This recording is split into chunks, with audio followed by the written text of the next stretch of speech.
नमस्ते। आप लोग की तैयारी अच्छी दोस्तों, कैसे हैं आप सब? आशा करता हूँ आप लोग सब अच्छे हैं, स्वस्थ हैं। आप लोग की तैयारी अच्छे से चल रही होगी। तो मैंने आप लोगों को जो इसका मेजरमेंट का इंट्रोडक्शन है वो आप लोगों को मैं आज से स्टार्ट करूँगा। तो मेजरमेंट में अभी देखिए बहुत कुछ हम लोग का ना इंस्ट्रूमेंटेशन और डबल ई वालों का ना सिलेबस चेंज हुआ है गेट में। ठीक है, तो मैं क्या करता हूँ कि जो भी पहले जो वो चीज़ मैं पढ़ा देता हूँ ना, मतलब एक एक करके तो सब चीज़ ही पढ़ना है हमको, लेकिन मैं स्टार्ट करूँगा वो चीज़ ना जो कि कॉमन है। अब जैसे कि देखिए अभी एक एसआई यूनिट बोल के आया है, एक लीनियर रिग्रेशन और वेटेड रिग्रेशन बोल के आया है, तो वो मैं क्या करूँगा लास्ट लास्ट में पढ़ाऊँगा। लास्ट मतलब एक चैप्टर के लास्ट में, ठीक है। जैसे इसी यूनिट के साथ मैं वो वाले जो भी है, मतलब आप लोग टेंशन नहीं लीजिए, मैं सारे चीज़ें कंप्लीट करूँगा। तो आज जो है हम लोग का फर्स्ट क्लास है मेजरमेंट का। तो वो वाला जो मैंने पिछले वाला वीडियो बनाया था उसमें मैंने आप लोग को बताना भूल गया था कि ये जो लेक्चर बन रहा है एक्चुअली ये कौन से किताब से बन रहा है, या इसके मतलब मैं क्या क्या मटेरियल देख के आप लोगों को ये लेक्चर दे रहा हूँ। तो देखिए ये जो मेरा लेक्चर है ये मैं बेसिकली बना रहा हूँ एके साहानी से, ठीक है। और जो है मेरे पास जो नोट्स है मेरे खुद के, वो देख के मैं बना रहा हूँ, ठीक है। तो आप लोग बिल्कुल भी, मैं ये नहीं बोलूँगा कि आप लोग एक कहानी देखिए, क्योंकि कहानी जो है बहुत बड़ी किताब है, ठीक है। और उस पर बहुत कुछ चीज़ें लिखा है जो कि हम लोग को पढ़ना नहीं है। तो मैं यहाँ पे जो भी आप लोग को बताता हूँ ना, मैंने आप लोग को बताया कि नोट्स कैसे बनाना है, वो मैंने अपने को पिछले लेक्चर में ही बताया हुआ है। तो जो भी है यहाँ पे मैं जैसे जैसे आप लोग को पढ़ाता हूँ आप लोग वैसे वैसे नोट्स बनाते चाहिए। मैं सारे क्वेश्चंस भी आप लोगों के साथ सॉल्व करूँगा, जो कि डिफ़िकल्ट रहेंगे, और इजी क्वेश्चंस जो रहेंगे वो मैं आप लोगों के लिए छोड़ दूँगा, और जो कठिन क्वेश्चन रहेंगे वो मैं सॉल्व करूँगा, ठीक है। तो चलिए फिर आज का क्लास स्टार्ट किया जाए। तो मेजरमेंट होता क्या है, ठीक है। मेजरमेंट से हम समझते क्या है, तो मेजरमेंट होता क्या है कि एक्चुअली हम कंपेयर करते हैं एक अननोन क्वांटिटी को एक स्टैंडर्ड क्वांटिटी के साथ। अब आप लोग देखिए कपड़े के दुकान में गए होंगे, ठीक है। वहाँ पे आप लोगों ने देखा होगा जो कपड़ा वाला रहता है उसके पास एक लंबा सा स्केल रहता है, तो वो क्या होता है, एक मीटर स्केल होता है। अब आप उसको बोलते हो कि 4 मीटर कपड़े दे दो, तो मतलब वो क्या करता है, उसी वो स्केल से वो माप के आपको 4 बार वो मल्टीप्लाई करके देता है वो कपड़ा, ठीक है।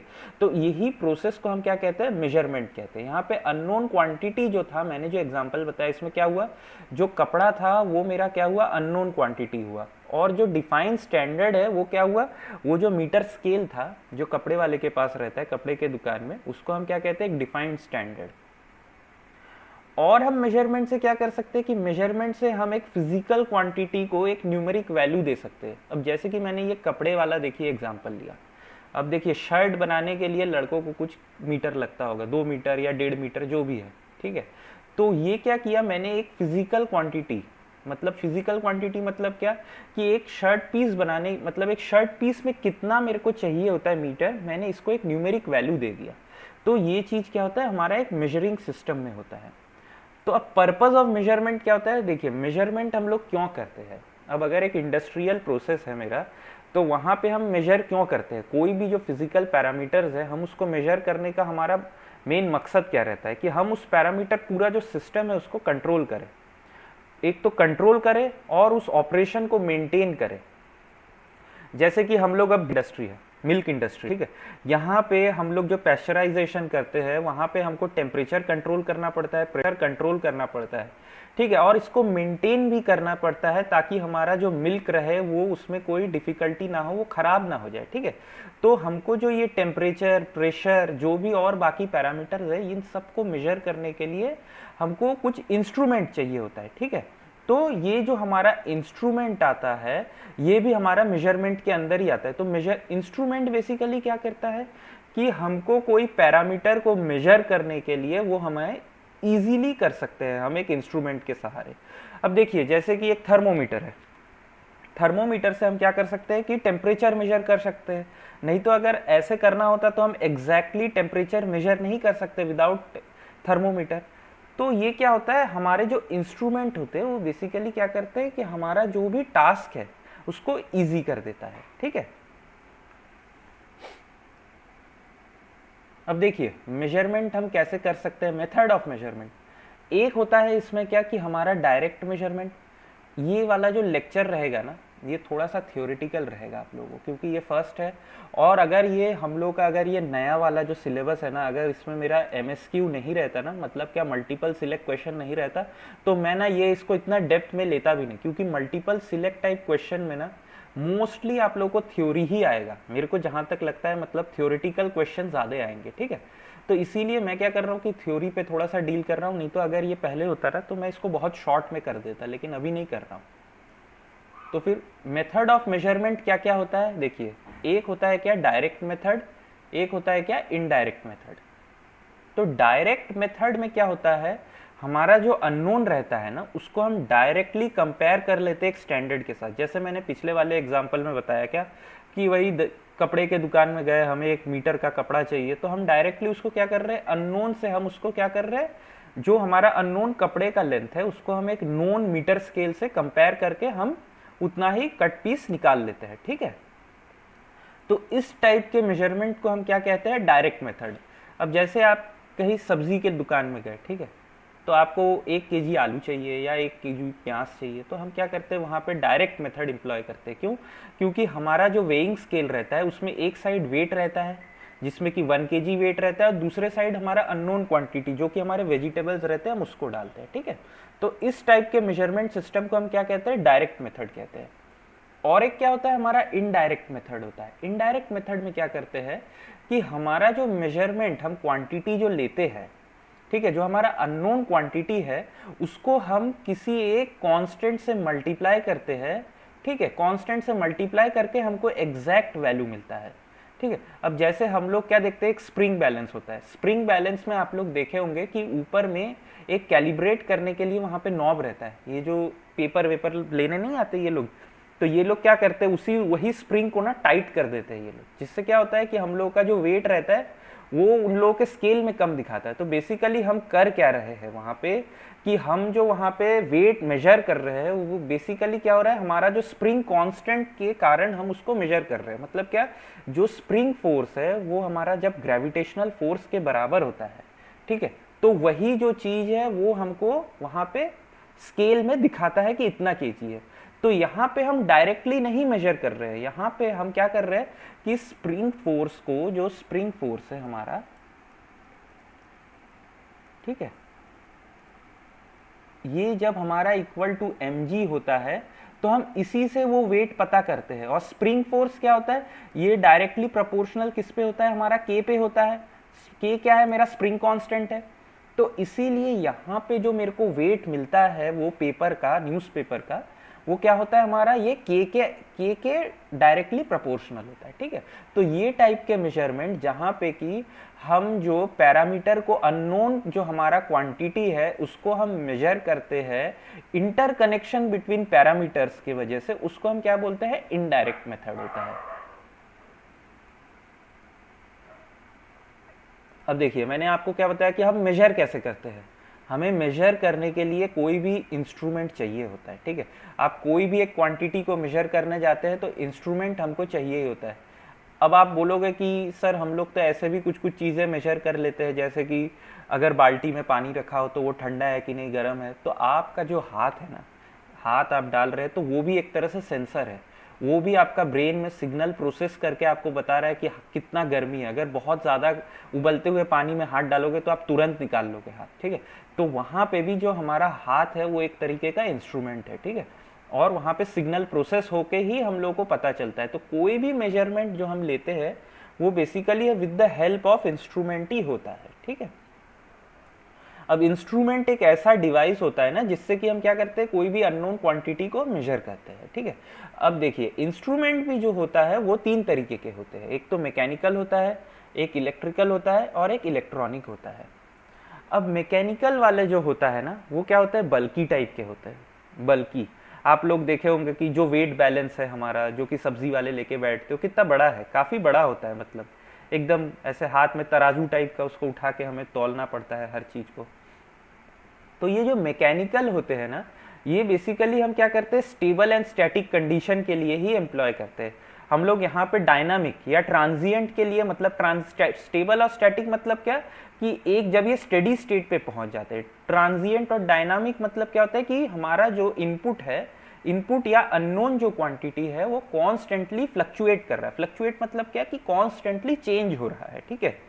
तो ऐसे अगर कोई भी एक अननोन क्वांटिटी को जो कि कॉन्स्टेंटली चेंज हो रहा है with in a very small period of time, इसके लिए हम मैकेनिकल इंस्ट्रूमेंट यूज नहीं कर सकते, ठीक है। मैकेनिकल इंस्ट्रूमेंट हम किसके लिए यूज कर सकते हैं, जो कि स्टेबल और स्टैटिक कंडीशन पे हो, ठीक है। यहाँ पे जो होते हैं, जो इन तरह के इंस्ट्रूमेंट होते हैं, उसके रिस्पॉन्स टाइम बहुत हाई होता है। रिस्पॉन्स टाइम मतलब क्या कि जैसे हमने इनपुट दिया, ठीक है, इनपुट अगर दिया तो आउटपुट हमारा कितने देर बाद हम रिकॉर्ड कर सकते हैं, इसको कहते हैं हम रिस्पॉन्स टाइम, ठीक है। इसको हम क्या कहते हैं, रिस्पॉन्स टाइम।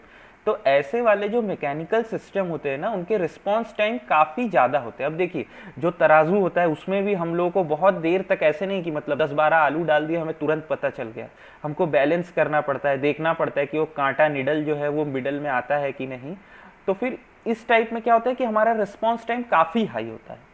यहाँ पे क्या होता है, हमारा बल्कि मूविंग पार्ट्स होता है। तो ये बल्कि मूविंग पार्ट्स की वजह से ना, जो हमारे पार्ट्स होते हैं इसमें इनर्शिया होता है। इनर्शिया मतलब क्या, हमने जो न्यूटन सेकेंड लॉ पढ़ा हुआ है कि कोई भी ऑब्जेक्ट अगर वो मतलब क्या बोलते हैं, रेस्ट में है तो वो रेस्ट में ही रहेगा, अगर वो हमारा मोशन में है तो मोशन में ही रहेगा, ठीक है।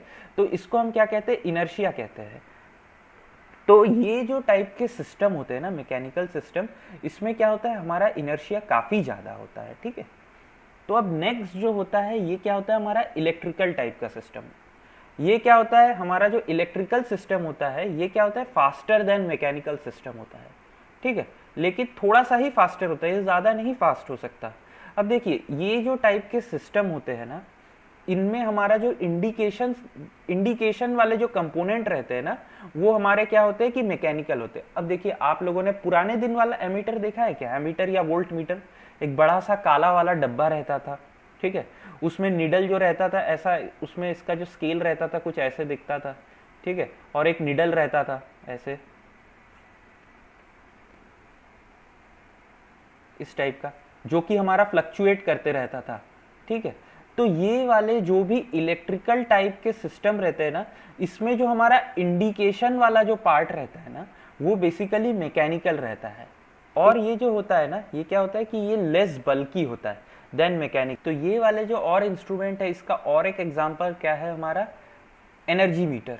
याद है हम लोग जब बहुत मतलब पुराने टाइम में हम लोगों के घर में जो मीटर लगा रहता था, जो कि करंट का रीडिंग लेता था हमारा, ठीक है, इलेक्ट्रिक, उसमें एक गोला सा डिस्क रहता था, ठीक है, वो कॉन्स्टेंटली गोल गोल गोल गोल घूमते रहता था। अभी तो खैर मतलब सब डिजिटल आ गया है, सब इलेक्ट्रॉनिक टाइप के हो गए एकदम, मतलब वहाँ पे फास्ट रीडिंग। लेकिन पहले अगर आप लोग देखोगे ना, तो वहाँ पे जो था एक गोल टाइप का डिस्क रहता था जो कि कांस्टेंट घूमते रहता था, ठीक है, एनर्जी मीटर, ठीक है। तो ये सब जो होते हैं ना, जो भी इलेक्ट्रिकल टाइप के इंस्ट्रूमेंट होते हैं, यहाँ पे इंडिकेशन के लिए हमारा मैकेनिकल कंपोनेंट रहते हैं, ठीक है। ये फास्ट होते हैं मैकेनिकल से, लेकिन उतने भी फास्ट नहीं होते। तो अब देखिए, जो आया मेरा क्या, नेक्स्ट जो सबसे एडवांस्ड वाले इंस्ट्रूमेंट है, ये क्या है, इलेक्ट्रॉनिक टाइप के है। इनमें सबसे फास्टेस्ट रिस्पांस होता है। क्यों फास्टेस्ट रिस्पांस होता है, क्योंकि यहाँ पे हम जो रहता है सेमीकंडक्टर डिवाइसेस यूज करते हैं, और इलेक्ट्रॉन के लिए कोई इनर्शिया होता ही नहीं है, क्योंकि इलेक्ट्रॉन का जो मास होता है वो इतना नेग्लिजिबल होता है कि इनर्शिया क्या होगा उसमें, ठीक है। और ये जो होते हैं ये डिटेक्ट कर सकते हैं क्या, एकदम मतलब फास्ट एकदम। आप लोग अगर मल्टीमीटर देखे होंगे तो एकदम कितना फटाफट ये सब वोल्टेज चेंजेस डिटेक्ट कर लेते हैं इलेक्ट्रॉनिक टाइप के जो इंस्ट्रूमेंट होते हैं, ठीक है। तो अगला जो है हमारा इंस्ट्रूमेंट को ना हम और 3 तरीके से मतलब क्लासिफाई कर सकते हैं। देखिए 3 तरीके में सबसे पहला जो तरीका है वो क्या है, एब्सोल्यूट टाइप ऑफ इंस्ट्रूमेंट होता है, सेकेंडरी इंस्ट्रूमेंट होता है, ठीक है। दूसरा क्या होता है, दूसरा जो कैटेगरी उसमें क्या होता है, डिफ्लेक्शन टाइप और नल टाइप इंस्ट्रूमेंट होता है। तीसरा जो कैटेगरी है वो क्या होता है, एनालॉग और डिजिटल टाइप के होते हैं। तो देखिए जो एब्सोल्यूट टाइप के होते हैं ना, ये क्या होता है, ये डायरेक्टली जो आउटपुट होता है उसको क्या करता है, कोई एक कांस्टेंट के टर्म में देता है, ठीक है। जैसे कि सपोज कीजिए मैं एक क्वांटिटी y को मेजर कर रहा हूँ, ठीक है। अब इसका एग्जाम्पल जो होता है ना, टेंजेंट गैल्वेनोमीटर होता है, लेकिन वो ना आप लोग समझोगे ही नहीं कि होता क्या है। तो मैं इसीलिए एक ऐसा एग्जाम्पल आप लोग को दिखा रहा हूँ। सपोज कीजिए y मेरा एक आउटपुट है, ठीक है। अब x जो है मेरा इनपुट है, अब जो y मेरे को चाहिए ना, y बेसिकली क्या हो रहा है कि मैं कोई एक कांस्टेंट से मल्टीप्लाई करके फिर मेरे को इनपुट, मतलब कांस्टेंट के साथ अगर इनपुट को मल्टीप्लाई करता हूं तब मेरे को आउटपुट मिलता है, ठीक है। तो इस टाइप के जो इंस्ट्रूमेंट जहां पे कि हमको डायरेक्टली हम रीडिंग लेके उसको एक कांस्टेंट से मल्टीप्लाई करके फिर हमारा आउटपुट मिले, इस टाइप के इंस्ट्रूमेंट को हम क्या कहते हैं, एब्सोल्यूट टाइप ऑफ इंस्ट्रूमेंट। और सेकेंडरी इंस्ट्रूमेंट क्या होते हैं, जहां पे कि हमको डायरेक्टली आउटपुट पता चल जाए कि हम लोग इनपुट, हम कुछ एक इनपुट गया जैसे कि एक डिजिटल मल्टीमीटर, ठीक है, हमें वहां पे वोल्टेज करंट एकदम तुरंत तुरंत पता चल जाता है, ठीक है। तो इस टाइप के इंस्ट्रूमेंट को हम क्या कहते हैं, secondary type of instrument. Absolute type of instrument क्या होता है, यहाँ पे हमको कोई एक कांस्टेंट से मल्टीप्लाई करने के बाद जो कि इंस्ट्रूमेंट का कांस्टेंट हो, उससे हमें मल्टीप्लाई करने के बाद हमको क्या मिलता है, आउटपुट मिलता है, ठीक है। अब देखिए डिफ्लेक्शन टाइप और नल टाइप, ये तो आप लोग सभी जानते हैं। डिफ्लेक्शन टाइप मतलब क्या, पीएमएमसी टाइप के इंस्ट्रूमेंट हुए, एमआई टाइप के इंस्ट्रूमेंट हुए। नल टाइप मतलब क्या, गैल्वेनोमीटर। तो यहाँ पे जो डिफ्लेक्शन टाइप ऑफ इंस्ट्रूमेंट, अभी तो खैर हमारा सिलेबस चेंज हुआ है तो ये सब कुछ है ही नहीं, मतलब डिफ्लेक्शन टाइप इंस्ट्रूमेंट चला गया है, पीएमएमसी तो है ही नहीं। फिर भी हम लोग पीएमएमसी देखेंगे क्योंकि एकदम मतलब एक्सप्लिसिटली बोला ही नहीं है कि पीएमएमसी है नहीं, कहीं पे ट्रू आरएमएस मीटर बोला है। आरएमएस मीटर मतलब एमआई होता है, ठीक है। तो हम लोग देखेंगे, थोड़ा सा देख लेंगे। तो देखिए जो डिफ्लेक्शन टाइप का जो इंस्ट्रूमेंट होता है ना, ये क्या होता है कि हमारा जो आउटपुट है ना, ये डायरेक्टली हमें डिफ्लेक्ट करके बताता है। तो एमीटर हुआ, जैसे वो पुराना वाला एमीटर रहता था जहाँ पे नीडल ऐसे कांटा घूमते रहता था, वो होता था हमारा डिफ्लेक्शन टाइप ऑफ, कि मतलब करंट का प्रेजेंस हुआ तो वो हमको क्वांटिफाई करता था कितना करंट है। नल टाइप मतलब क्या, जैसे कि गैल्वेनोमीटर, हम लोग वहां पे क्या करते हैं, गैल्वेनोमीटर का यूज कहाँ पे करते हैं, व्हीटस्टोन ब्रिज में करते हैं। व्हीटस्टोन ब्रिज में क्या यूज होता है कि हम लोग अननोन रेजिस्टेंस निकालते हैं, हम लोग देखेंगे ब्रिज सर्किट में। तो नल टाइप जो इंस्ट्रूमेंट होता है वो बेसिकली जब मेरा स्केल जो होता है, जो इंस्ट्रूमेंट का सपोज कीजिए ऐसा स्केल हुआ, यहाँ पे मेरा एक जीरो है, यहाँ पे कुछ नेगेटिव है, ठीक है, नेगेटिव कोई भी वैल्यू, यहाँ पे मेरा पॉजिटिव वैल्यू, तो जो मेरा अननोन क्वांटिटी है वो तब इंडिकेट होगा, मतलब मेरे को उसका वैल्यू तब पता चलेगा जब इंस्ट्रूमेंट हमारा जीरो के कांटे पे आ जाएगा, मतलब जीरो पे ये कांटा जो है जीरो पे इंडिकेट करेगा, तब मेरा अननोन क्वांटिटी जो है तब मैं डिटरमाइन कर सकता हूँ। इसको क्या कहते हैं, नल टाइप। डिफ्लेक्शन टाइप में यही चीज होता है, लेकिन हमारा अननोन जो रहता है वो हमारा क्या है, ये जो निडल रहता है जिस पे पॉइंट करता है, जिस वाले क्वांटिटी पे, मतलब जिस वाले ये क्या बोलते हैं डिवीजन पे पॉइंट करेगा, हम लोग उसको देख के क्या करते हैं, अननोन का पता करते हैं, ठीक है। इस टाइप के इंस्ट्रूमेंट को क्या कहते हैं, डिफ्लेक्शन टाइप। और एक होता क्या है हमारा एनालॉग टाइप का। तो एनालॉग मतलब क्या होता है, यहाँ पे जो आउटपुट रहता है ये कंटिन्यूअस फॉर्मेट में आता है, ठीक है। डिजिटल मतलब क्या कि हम लोग को यहाँ पे डिजिटल आउटपुट मिलते हैं, मतलब यहाँ पे कोई पॉइंट वाला सिनेरियो रहता ही नहीं है, जैसे कि 78.9 ये टाइप का हम लोग को मिलता नहीं है। यहाँ पे हमको डिस्क्रीट नंबर मिलते हैं 78, 79, जैसे कि क्या, अगर हम आरपीएम मेजर करते हैं तो वहाँ पे आरपीएम मेजर करने के लिए डिजिटल इंस्ट्रूमेंट यूज होता है, या स्ट्रोबोस्कोप हुआ मेरा, ठीक है। ये सब क्या हुआ, मेरे डिजिटल इंस्ट्रूमेंट हुए। एनालॉग टाइप के इंस्ट्रूमेंट कैसे होते हैं, एमीटर हुआ, वोल्ट मीटर हुआ, एनर्जी मीटर हुआ, ये सब क्या होते हैं मेरे एनालॉग टाइप के इंस्ट्रूमेंट। और ये तो अगला जो हमारा है स्लाइड, वो क्या बोलता है कि characteristics of instrument and measurement system. तो अब कैरेक्टरिस्टिक्स ये बहुत ही ध्यान से हम लोग पढ़ेंगे एक एक कैरेक्टरिस्टिक्स को, कि कैरेक्टरिस्टिक्स होते क्या है हमारे। देखिए दो तरह के कैरेक्टरिस्टिक्स होते हैं कोई भी इंस्ट्रूमेंट के, एक तो होता है क्या हमारा स्टैटिक होता है, और एक क्या होता है मेरा डायनामिक होता है। स्टैटिक मतलब कौन से कैरेक्टरिस्टिक्स होते हैं, जबकि मैंने एक सपोज कीजिए एक इंस्ट्रूमेंट है, ठीक है, इंस्ट्रूमेंट में मैंने एक इनपुट दिया, इनपुट देने के बाद मैं इनफाइनाइट टाइम तक वेट करता हूं, ठीक है, जब मेरा आउटपुट सेटल हो जाए, ठीक है। जब वो आउटपुट सेटल हो जाएगा ना, तो वो जो कैरेक्टरिस्टिक्स होते हैं, ठीक है, उसको हम क्या कहते हैं, स्टैटिक कैरेक्टरिस्टिक्स। डायनामिक कैरेक्टरिस्टिक्स क्या होता है, जो हम इनपुट को अप्लाई करते हैं इंस्ट्रूमेंट के, उसके तुरंत बाद जो हमारा आउटपुट रहता है उसको हम क्या कहते हैं, डायनामिक कैरेक्टरिस्टिक्स कहते हैं, ठीक है। अब देखिए ये स्टैटिक्स कैरेक्टरिस्टिक्स भी ना टोटल 6 तरीके के होते हैं, accuracy, sensitivity, reproducibility, drift, static error और डेड जोन। इसमें से हम लोग डेड जोन नहीं देखेंगे, ठीक है। डेड जोन क्योंकि हमें पढ़ना नहीं है और उससे क्वेश्चन भी नहीं आते और वो काफ़ी कॉम्प्लेक्स हो जाता है, डेड जोन पढ़ना नहीं है। हम लोग ये static error, drift, reproducibility, sensitivity और एक्यूरेसी देखेंगे, ठीक है। अब देखिए कोई भी इंस्ट्रूमेंट में ना, कोई भी एक इंस्ट्रूमेंट, ये जो तीन होते हैं, एक्यूरेसी, सेंसिटिविटी और रिप्रोड्यूसिबिलिटी, ठीक है, ये तीनों हमारा डिजायरेबल कैरेक्टरिस्टिक्स होता है। क्या होता है? डिजायरेबल, ये हमें चाहिए होता है। मतलब एक इंस्ट्रूमेंट में एक्यूरेसी, सेंसिटिविटी और रिप्रोड्यूसिबिलिटी ये होना जरूरी है। लेकिन ये जो तीन है, ड्रिफ्ट, एरर और डेड जोन, इनका हमें अनडिजायरेबल होता है। ये क्या? अनडिजायरेबल, ठीक है, इनका हमें जरूरत नहीं होता है, ठीक है। तो और एक बार मैं स्टैटिक और डायनामिक आप लोगों को बता देता हूं। स्टैटिक कैरेक्टरिस्टिक्स मतलब वो कैरेक्टरिस्टिक्स होते हैं इंस्ट्रूमेंट के जबकि हम इंस्ट्रूमेंट को एक इनपुट दे, जो आउटपुट हमें बहुत देर बाद हम मिलता है, उसको हम स्टैटिक कैरेक्टरिस्टिक्स बोलते हैं। मतलब क्या कि जब हमारे ट्रांजिएंट सेटल हो जाते हैं, ठीक है।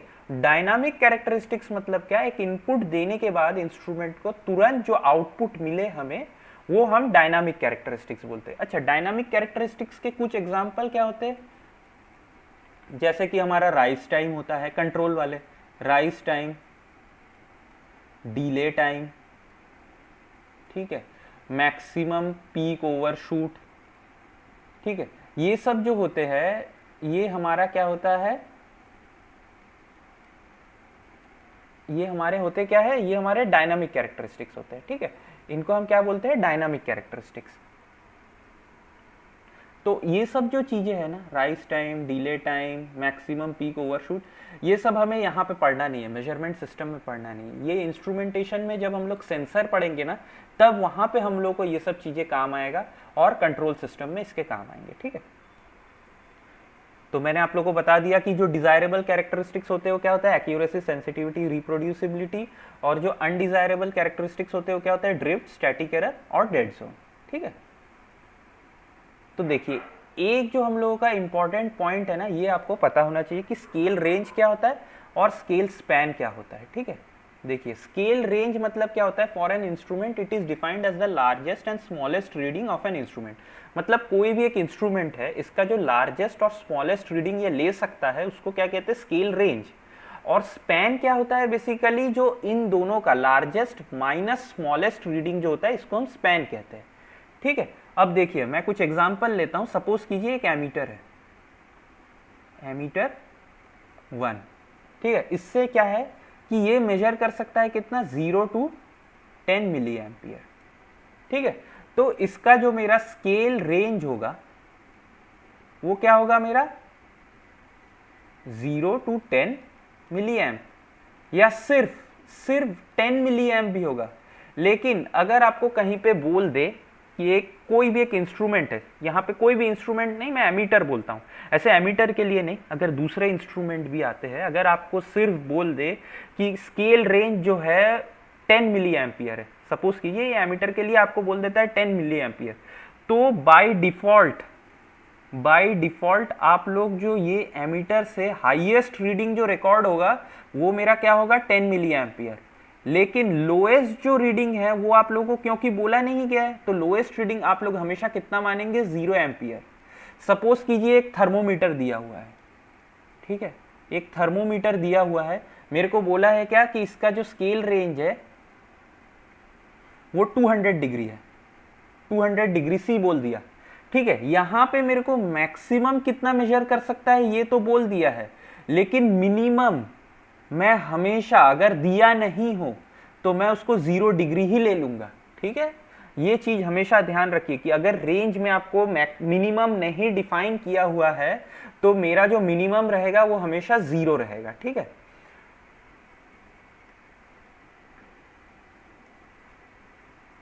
तो देखिए, ये वाले एमीटर के केस में मैंने क्या बोला? स्केल रेंज जो होगा वो क्या होगा? ये 0 to 10 होगा, ठीक है। अब स्केल स्पैन क्या होगा मेरा? ये क्या होगा? 10 माइनस 0, जो कि क्या हुआ? 10 मिली एम्प। अब देखिए, दोनों सेम हो गया, ठीक है। अब सपोज कीजिए मैं क्या करता हूं, और एक एमीटर लेता हूं, एमीटर 2, ठीक है। अब यहाँ पे एमीटर 2 जो है वो मेजर कितना करता है मेरा 4 to 20 मिली एम्पियर, ठीक है। अब यहाँ पे जो मेरा रेंज होगा ना, ये मेरे को मेंशन करना ही पड़ेगा क्या, कि 4 to 20 मिली एम्पियर है ये रेंज, और स्पैन जो होगा वो कितना है मेरा 20 माइनस 4, जो कि कितना होगा 16 मिली एम्पियर, ठीक है। तो ये चीज बहुत इंपॉर्टेंट है कि हमको पता रहे स्केल रेंज क्या होता है, स्केल स्पैन क्या होता है, ठीक है। कभी भी कंफ्यूज नहीं होंगे। स्पैन मतलब होता है कि highest reading minus lowest reading, range मतलब होता है कि हाईएस्ट रीडिंग और लोएस्ट रीडिंग जो होता है उसको हम रेंज कहते हैं, ठीक है। तो कोई भी इंस्ट्रूमेंट जो रहता है उसमें हमें ये दोनों में से कोई भी एक दोनों में से हमको दिया रहता है, ठीक है।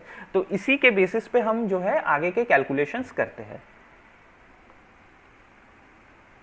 अच्छा देखिए, तो यहाँ पे मैं क्या करता हूँ, एक लेक्चर ना फिनिश कर देता हूँ, ठीक है। जो नेक्स्ट लेक्चर रहेगा उसमें हम लोग क्या है, ये जो कैरेक्टरिस्टिक्स है ये सब हम एक एक करके देखना स्टार्ट करेंगे, ठीक है।